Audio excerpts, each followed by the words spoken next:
It's 10 o'clock. You're live on the Globe on SABC News. I'm Sim Piweng Gong. It's great to have you with us this evening. A very good evening to you. Let's take a look at this story. Now, as COVID-19 continues to wreak havoc on the globe, the United Nations today unveiled a plan to help assist poor countries to fight.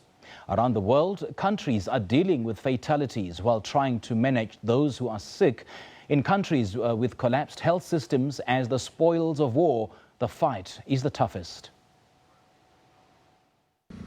The spread of COVID-19 has intensified the need for humanitarian assistance in countries that are on the brink of poverty due to ongoing conflicts. The UN has called for a global ceasefire and reaffirmed the need for a coordinated effort in fighting the pandemic. The world faces an unprecedented threat. The COVID-19 pandemic has rapidly covered the globe. It has spread suffering, disrupted billions of lives, and endangered the global economy. COVID-19 is menacing the whole of humanity, and so the whole of humanity must fight back. Individual country responses are not going to be enough. Wealthy countries with strong health systems are buckling under the pressure. But now the virus is arriving in countries already in the midst of humanitarian crises caused by conflicts, natural disasters, and climate change. These are places where people who have been forced to flee their homes because of bombs, violence, or floods, are living under plastic sheets in fields or crammed into refugee camps or informal settlements. They do not have homes in which to socially distance or self-isolate. The UN is pledging a $2 billion global humanitarian response plan to fund the fight against COVID-19. The plan will be coordinated by the UN Office for the Coordination of Humanitarian Affairs, bringing together UN partners. The World Health Organization continues its efforts in the fight against the virus. Now is the time for solidarity in the face of this threat to all of humanity.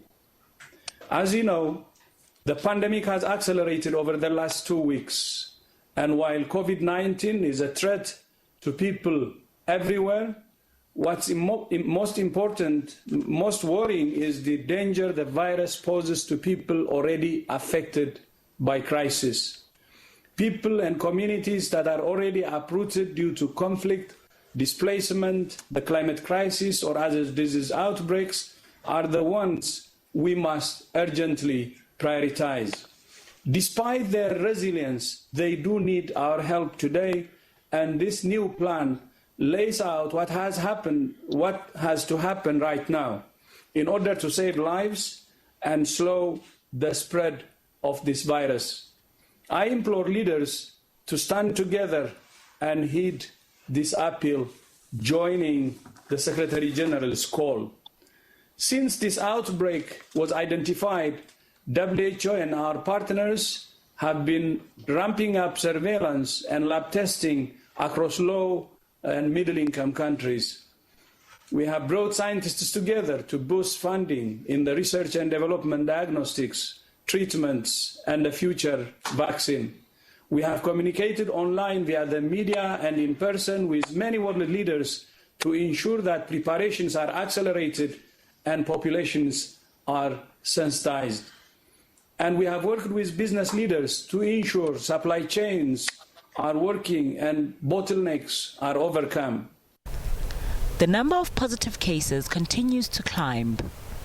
The devastation caused by the spread of COVID-19 has been compared to other difficult periods in world history, like the Second World War, the 1918 Spanish influenza, and the 2008 financial crisis.